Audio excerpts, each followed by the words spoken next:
Billionaire mother watches black. Waitress feeding her blind daughter and changes her life forever. The contempt in the customer's eyes was as palpable as the smell of coffee in the elegant Café Lumière. Sitting alone at a corner table, a girl of about 10 years old felt around the table for the Braille menu. That should have been there but wasn't. His eyes permanently covered by sunglasses didn't reveal the growing fear in his heart as he whispered repeatedly, "Mommy, come back soon. Mommy, come back soon." Jade Robinson watched the scene as she wiped down the counter. The 26-year-old waitress knew this type of situation, well privileged, people who simply forgot their dependence for too long. There was something different about this girl, though her straight posture and impeccable clothes contrasted with a subtle tremor in her hands. "Has anyone taken table 7 yet?" Jade asked Kevin, the manager who was furiously typing on his cell phone. "VIP customers wait for Mrs. Bennett to come back," he replied. Without looking up, she's unbearably picky about who serves her daughter. Mrs. Bennett, Victoria Bennett, the CEO of Bennett Technologies, whose face graced the covers of business magazines and whose perfectionism was legendary. No one crossed Victoria Bennett and kept their job. "It's been 20 minutes, Jade," insisted. The girl looked scared. Kevin finally looked up, irritation evident. "Jade, do I really need to remind you that you're on probation? Don't make my life difficult." At that moment, the girl accidentally knocked over the flower arrangement on the table. Water splashed everywhere, soaking her dress. Her lips trembled as she desperately tried to clean up the mess with napkins. Unable to see what she was doing, Jade didn't hesitate. Ignoring Kevin, she crossed the hall with determined steps, feeling the stares of the other customers piercing her back. "Hello, friend," she said softly, bending down beside the girl. "I'm here to help. My name is Jade." The girl froze. "Where's my mom?" "She's not back yet. I'm a waitress. Here, can I help you clean that up and maybe bring you something while you wait?" The tension in the girl's shoulders eased slightly. "I'm Clara. I knocked the flowers over. Mom's going to be mad." Jade quickly soaked up the water. "With a cloth, accidents happen. You can't even see it anymore." "You're lying," Clara replied with a shy smile. "I can't see, but I know when adults lie to make me feel better." Jade laughed, surprised by the girl's insight. "Smart girl. Okay, there's a little stain, but nothing serious. Are you hungry, Clara?" Hesitated. Mom said not to ask for anything until she gets back. "And when did she leave?" When the clock said 3, Jade checked her watch. Almost 5 haru. Indignation grew in her chest. "How about some hot chocolate while you wait? Promise I won't tell." The smile that lit up Clara's face was worth the risk. Jade brought not only hot chocolate, but also a sandwich and cookies, she explained, each place sitting at the table gently guiding the girl's hands. "You describe things differently," Clara commented. "Between bites, the others talk as if I'm stupid." "My younger brother is blind," Jade explained. "I know how important it is to be treated like a person, not a disability." For 15 minutes, Jade sat with Clara, listening to her favorite books in Braille and her passion for music. The girl was completely transformed from scared and lonely to excited and bright. What neither of them noticed was the black Mercedes that pulled up in front of the Café Victoria. Bennett, CEO of Bennett Technologies and one of the most powerful women in the country, watched the scene through the window with an enigmatic expression. Her calculating eyes didn't miss a single detail of the interaction between the waitress and her daughter. "Ma'am," her driver asked, "would you like me to accompany you?" "No, wait here," she ordered, her eyes fixed on the waitress, who was now making Clara laugh with a story. When Victoria finally entered the cafe, Kevin practically ran toward her, apologies pouring out. She ignored him, completely walking directly to the table where Jade was now saying goodbye to Clara. "Jade Robinson, right?" At Victoria asked, her voice cold and controlled. Jade's blood froze. How did this woman know his name? "Yes, ma'am. I see you. Took the liberty of feeding my daughter." "Mommy," Clara exclaimed. "Jade was so nice. She told me about constellations. We can feel instead of see." Victoria looked at the empty plate, the chocolate, the half-eaten cookies. Her face revealed nothing. "How much do I owe you for the meal?" she asked, opening her designer purse. "Nothing," Jade replied, her voice firm. It was on the house. A tense silence settled over the cafe. The entire place seemed to hold its breath. "All right," Victoria finally said, taking Clara's hand. "Let's go, honey." As they left, Jade heard Clara ask, "Can we come back tomorrow?" Jade promised to teach me the difference between cappuccino and macchiato by smell. Kevin approached immediately in my office. Now Jade knew she had just lost her job. What she didn't know was that outside Victoria, Bennett was typing a message to her personal assistant. "I want everything on Jade Robinson." By tomorrow morning, in the world of the rich and powerful, everything meant exactly that. Every detail, every unfulfilled dream, every silent struggle in Victoria Bennett always got what she wanted. If this story about kindness and unexpected encounters touched your heart, be sure to subscribe to the channel to discover how a simple gesture of compassion can trigger a storm of change in the lives of people who never imagined their paths would cross. Rain pounded the window of Jade's small apartment as she stared at her resignation letter from Café Lumiere. Next to it, an eviction notice. And overdue bills completed the bleak picture. Her cell phone rang. It was Daniel, her 16-year-old brother, blind since the age of 5 from poorly treated meningitis. Don't give up. His voice sounded comforting. You always said that everything happens for a reason. I lost my job for helping a child, Danny. What could be the reason for that? The intercom interrupted her. A professional cold voice announced, Miss Robinson, I am Margaret Chun, legal assistant at Bennett Technologies. Mrs. Bennett requests your presence for a meeting at 9 a.m. 45 minutes later. Jade crossed the imposing lobby of Bennett Technologies in her best thrift store dress. The contrast between her and the executives in expensive suits was striking. In the 45th floor conference room, Victoria Bennett surveyed the city like a queen, contemplating her kingdom without. Turning, she motioned to a chair. Yesterday you served my daughter when I specifically asked you to wait for my return. Victoria began, her voice calculatedly neutral. She was hungry, Jade replied simply. Victoria finally turned to face her. Do you know why I left Clara alone for nearly 2 hours? Question took Jade by surprise. No, ma'am. To see who would notice her. A social experiment, 17 people passed that. Table employees, customers, her manager. No one stopped except you, Jade. Felt indignation rise. You tested people, using your own daughter. A slight smile crossed Victoria's face. Clara knew it's a game we play. Margaret placed a folder in front of Jade. Inside was a check for a wrongful termination with more zeros than Jade had ever seen. I'm not for sale.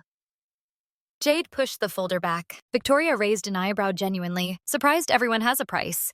Not me. And using your blind daughter as bait to test humanity is disgusting. A tense silence filled the room.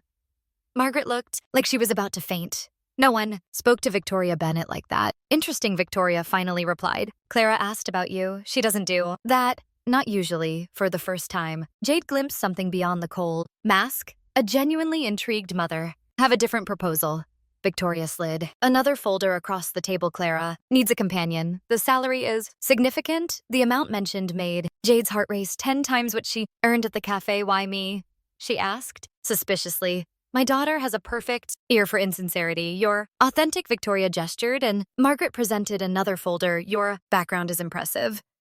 You dropped out of college to take care of your brother, 3 jobs to keep him in a specialized school. Jade felt a chill. How did you get this information? Victoria ignored the question. I have resources. I know your brother is a prodigious pianist. Wellington Academy would be perfect for him, the most prestigious music school in the country and absolutely out of reach for someone like Daniel. That's emotional blackmail, Jade said, controlling her anger.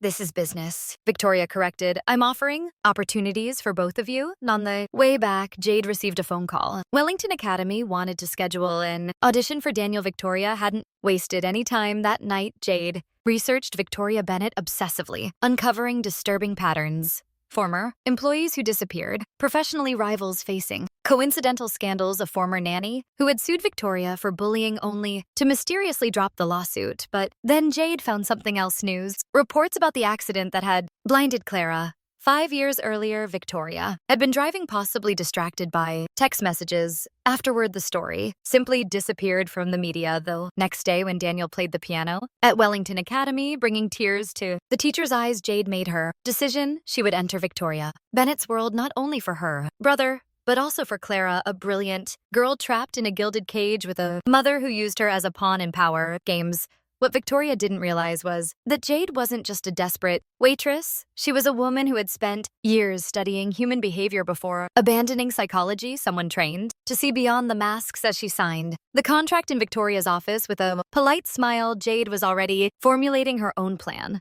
Because if the powerful Victoria Bennett believed she could buy and control her, she was about to learn an important lesson. Not everyone has a price, and underestimating ordinary people can be the biggest mistake someone with unlimited power can make. What Victoria couldn't imagine was that by opening the doors of her empire to Jade, she was allowing a true expert on people to cross her path. As the days passed, the carefully buried secrets of the Bennett family would begin to emerge from the shadows, and the balance of power between them would shift in ways the billionaire could never anticipate. 3 months had passed since Jade had entered the Bennett's lives. The once intimidating mansion now felt almost familiar. Clara was blossoming under her care, revealing an intelligence and curiosity that had been stifled by years of overprotection.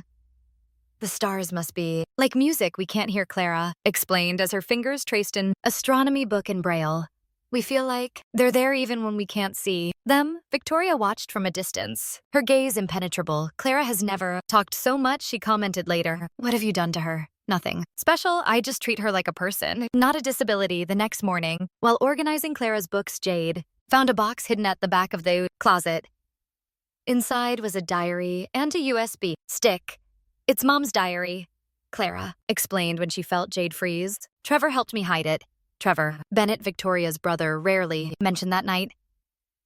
After Clara fell asleep, Jade inserted the flash drive into her laptop. The contents left her stunned: photos of Victoria smiling, something Jade had never witnessed, videos of Clara with her sight still intact, and headlines that never made it to the newspapers. Bennett Technologies CEO investigated for driving under the influence. Victoria Bennett's daughter may lose her sight permanently.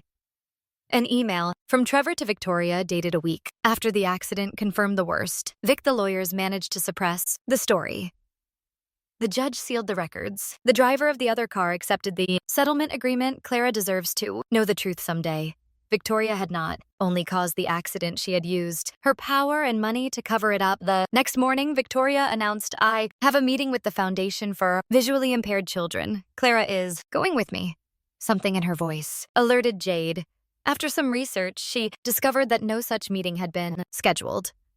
On instinct, she placed a small tracking device in Clara's backpack. 3 hours later, the tracker showed a remote location 100 kilometers from the city. Jade called her only possible ally, Trevor Bennett. Victoria canned Clara's experimental treatments over the last 5 years. Trevor revealed when she found him procedures that could have restored some of her vision. Why Jade? Asked horrified guilt control. Victoria believes that if Clara regains her sight, she will see her mother for who she really is, the person responsible for her blindness. The GPS guided them to an isolated clinic. Through the window, they saw Victoria arguing with a doctor while Clara waited confused in an exam room. She repeats the test twice a year to ensure Clara remains blind, Trevor explained. She hires specialists to confirm there's no hope even when there is. Clara turned her head toward them as if she could sense their presence. Enough, Jade declared, determined. Clara deserves the truth. As they entered, Victoria paused. What are you doing here? It's over, Victoria, Trevor said, holding out a folder. I have copies of everything. The accident, the cover-up, the denied treatments. You don't understand, Victoria whispered, desperation in her voice. I can't lose her. She already knows, Jade interrupted, pointing to Clara, who was approaching silently. I always knew Mom. Clara said, her voice small but firm. I heard you crying every night. What I never understood was why you didn't let me try to see again. Victoria fell to her knees. Clara. But Mom. Clara touched her mother's face, mapping her tears. I wouldn't hate you for the truth. I hate you for the lies. It was as if a house of cards had collapsed. The powerful Victoria Bennett reduced to a woman broken by guilt and fear. The doctor approached. Hesitantly, Miss Clara, the new treatment has a 60% chance of partial recovery. Your mother has refused it for 5 consecutive years. Clara turned to Jade, seeking her hand. What would you do? It doesn't matter what I would do, Jade replied, holding the girl's hand. What matters is what you want. Victoria watched, transfigured by shock, as her daughter finally made a decision that should have been hers long ago. The empire built on control began to crumble, not from public exposure, but from the simple power of truth between mother and daughter. What made the moment even more extraordinary was how the roles had been reversed. Victoria Bennett, the woman who controlled fortunes and destinies with a simple phone call, now watched helplessly as a waitress she had tried to buy and a child she had tried to protect through lies completely redrew the future of the Bennett family. I want to try the treatment, Clara finally declared, her voice stronger than ever. And I want Jade to be with me throughout the process. Victoria's eyes, always calculating and cold, now overflowed with something no one in that room had ever seen before: genuine vulnerability. And as she silently nodded to her daughter's decision, something fundamental began to change in their relationship. What no one could have predicted at that moment was that the real miracle would not only be the possible recovery of Clara's sight, but the painful and necessary beginning of the healing of a family torn apart by secrets and guilt. And for Victoria Bennett, the hardest lesson was just beginning. Sometimes salvation comes from the very people we think we can manipulate. 6 months passed. Autumn covered the Bennett mansion garden with golden leaves, while Clara, wearing special dark glasses, pointed excitedly at the nearest tree.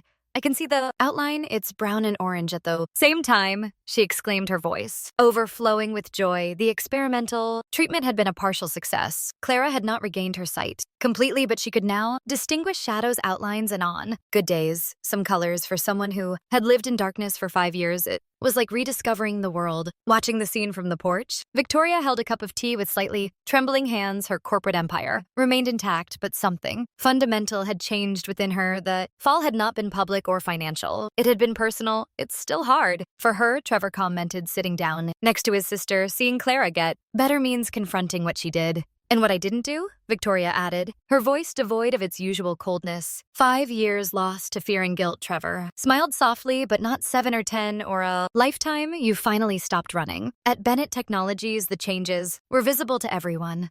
The relentless CEO now left promptly at 5 to attend Clara's therapy sessions. The Bennett Foundation for Visually Impaired Children, once a mere public relations front, had become a real priority, funding innovative research and affordable treatments. Jade watched these transformations with cautious optimism. She continued to work as Clara's companion, but now she also coordinated the foundation's social programs. Her brother Daniel dazzled audiences at Wellington Academy, his talent finally finding the stage it deserved. Did you know this would happen? Victoria asked one afternoon as they watched Clara and Daniel play piano together. That she could get better, that I could change. Jade thought for a moment. I knew Clara deserved a chance. As for you, let's just say I bet on the possibility. Victoria nodded, understanding. You know what scares me the most? It's not the idea of Clara blaming me for the accident. It's realizing how much time I spend trying to control everything and everyone when the only real control we have is over our own choices. That night, Victoria called Jade into her office. On the table lay a set of documents. I want you to run the foundation, she announced, without preamble. Not as an employee, as a partner. Jade examined the papers. Stunned, Victoria was offering her 40% of the foundation, complete autonomy, and a budget that could help thousands of children. Why? Asked Jade, still suspicious after months of psychological games.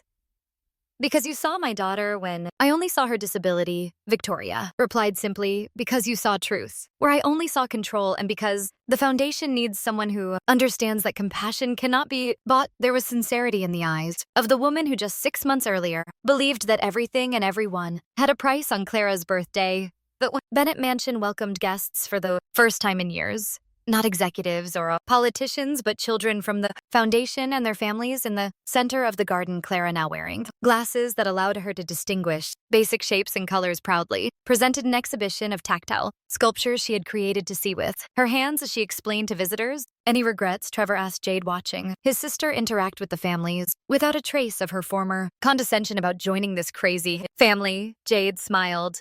Not for a second. A child approached, asking Victoria if she was blind, too confused by seeing her with Clara. No, dear, Victoria replied, kneeling down to the boy's level. But I used to be, in a way. My daughter and a very special friend taught me how to see later when everyone had left. Clara gave Victoria a gift, a small painting she had made mixing textures and the few colors she could distinguish, to remind you that sometimes we have to lose something to truly appreciate what we have, she explained. Victoria Bennett, the woman who thought she could control destiny, had learned the most valuable lesson of her life from a waitress who refused to be priced, and a daughter brave enough to choose the truth even when it was painful. Her empire remained, but its foundations had been completely transformed. As for Jade, she discovered that changing lives didn't require power or money, just the courage to remain true to her values when everyone around her was for sale. Sometimes the simple act of seeing people as they truly are, beyond their disabilities, social status, or past mistakes, is the first step toward transforming not just one life, but entire generations. If this story of redemption and transformation touched your heart, be sure to subscribe to the channel for more stories that show how small acts of kindness can trigger profound change, and share in the comments. Have you ever witnessed how a simple act of compassion completely changed the course of a life? Sometimes all we need to start over is someone who sees beyond our shortcomings and reminds us that our story is not over.